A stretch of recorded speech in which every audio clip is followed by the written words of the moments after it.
Thanks for making the Locked On Ole Miss podcast your first listen every day. We're free and available wherever you get your podcast, including YouTube. We're part of the Locked On Podcast Network, your team every single day. I do want to let you know that this show and every show with Brian Smith is brought to you by LinkedIn Jobs. LinkedIn is the college recruiting sponsor across the Locked On Podcast Network.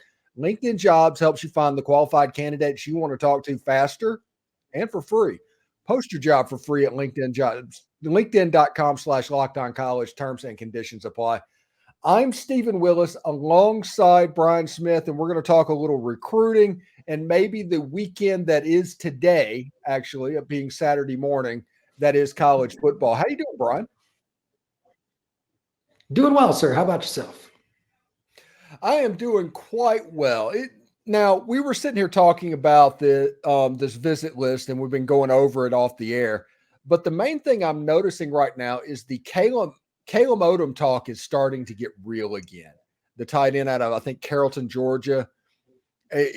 He's visiting Ole Miss unofficially this weekend, today, and he has set up an official visit for the Texas A&M game, which, if everything goes the way that right now I think it will, that Texas A&M Ole Miss game could be absolutely nuts. That should be a game that helps decide who wins the West. I mean, it's right now the topsy-turvy. I mean, I wouldn't bet on anybody, but right now with the victory over LSU, Ole Miss is right in the thick of it, and recruiting gets a lot easier when you got meaningful games. Absolutely. Yeah, you have unofficial visitors popping up all over the place. You have Caleb, like I said, Caleb Odom.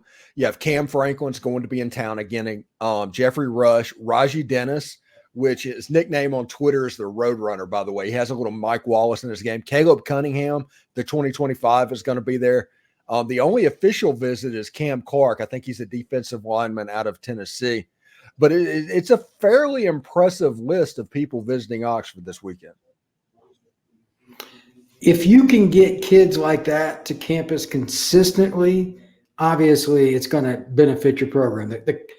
Caleb, the kid coming from Georgia, is good, but like the Cunningham kid, you and I both love, the 25 receiver from Mississippi. He's a must get for the Rebels. He's a special player. Yeah, and Dylan Alford is another player that he's a 25 or 26 that transferred to like Saraland. He's actually running backup wide receiver now. He's the next guy at Saraland. Oh, wow. Yeah, it's just one after another. And Marion Johnson, who I believe is from Wesson, Mississippi, Amari Johnson is another one that's going to pop. He's a 26. So you have a lot of players down the line. They're fighting to get tickets in Oxford. I guess that show that Ole Miss put on last weekend that has made people take notice. Well, if you drop over 50 points against the Bayou Bengals, people will tend to watch you. And to be really honest, it's kind of hard to blame anybody. I mean, I don't think Jackson Dart is getting enough attention on a side note because, I mean, I know LSU is not a great defense this year, but he just ran through them. He audibled when he needed to. He ran when he needed to. All the little things. And that's probably going to help Ole Miss recruiting as well. Just my opinion. Yeah, you have a situation, and the first NFL draft list, by the way, came out where they started to rank quarterbacks and things like that. And Jackson Dart's coming in on these early lists around 15th or 16th on these draft boards. And if Jackson Dart with this recruiting class or this draft class, if he's 15th or 16th, dude needs to come back because he could potentially be number one next year. Well, he fits the size profile. He's big enough. He's got the arm, and he's mobile. So I'm not sure what it is they like or don't like about him. But at the same time, you can't change what he is physically. And that's the profile they're looking for. He's big. They want somebody that can take those hits. And his mobility, I think, is underrated too. He's a pretty good runner. Yeah, actually, yeah. We talked off air about his run at the end of the third quarter, and basically that ignited that whole stadium and just set that game on fire a little bit. Let's talk about the games going on today. Georgia plays Kentucky, Texas A&M plays Alabama. Those are kind of the two big games that people are going to be paying attention to. let's start with Georgia and Kentucky. Georgia has had their performance against Auburn last week was not good. They've had slow starts all during the seasons. They figured out how to win games. That's the reason they're still number one. This is a problem potential game for Georgia, don't you think?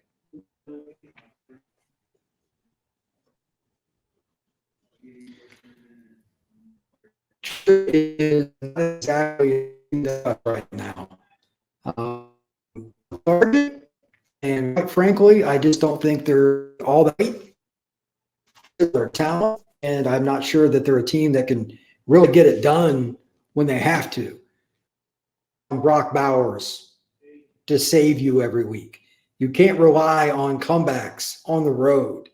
They're twice as good as Auburn talent-wise. Why is Georgia taking so long to go that route? I'm not.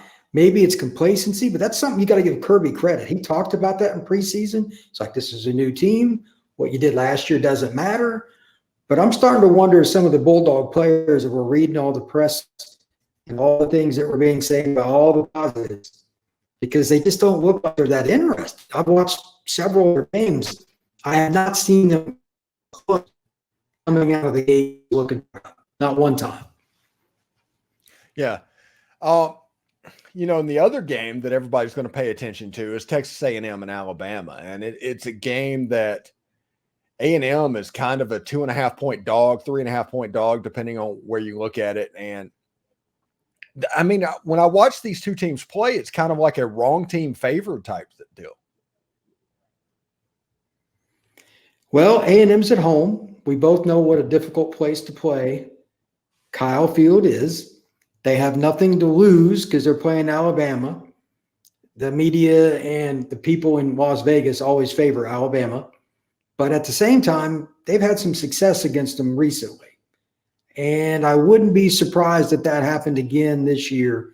They got a veteran quarterback, Johnson, and their defensive front is nasty. Alabama can't throw much anyway. So if A&M devote an extra guy in the box to slow down the run and make the quarterback a one-dimensional player, Alabama could be in trouble. Yeah, it is a situation that's going to be interesting. This is a weekend that the SEC kind of comes into focus a little bit. We get to find out if Georgia really is vulnerable. Is Alabama really the level that we think they are, or is this 2015 all over again? There's a lot of questions that are going to be answered today. Yeah, I would think that somebody's going to either get knocked off, or at least they're going to play in a manner that makes you think, okay, they may not be the team that can win it. Like Alabama, I had questions about. Anyway, obviously they lost to Texas at home. If they lose this game against A&M today, then it's Katie bar the door for them. But Georgia's the team that I'm more interested about because I don't know what to make of how they played this year. And quite honestly, I'm not sure anybody else knows either. Yeah, it's just a situation with Georgia. They just don't quite look right. They don't look like they've looked over the last couple of years. And it's not just the fact that it's Carson Beck, because Carson Beck has played relatively well. Explain that to me, because he's got talent, but their defense is the one that's went down. They've been bitching about the offensive coordinator. Their defense is not as good. Now, they lost Carter, and they lost some other guys. They lost some good players, but it's not like Georgia's bereft of defensive playmakers. They're just not playing as well. And that's going to catch up with them eventually unless they turn it up a notch, because you can't just kind of float along in the SEC. Somebody's going to get you. Thanks again for making the Locked On Ole Miss podcast your first listen every day. We're free and available wherever you get your podcast, including YouTube. We're part of the Locked On Podcast Network, your team every day. Brian, thank you, buddy, for this, and enjoy the football today, man. Absolutely. You do the same, my friend.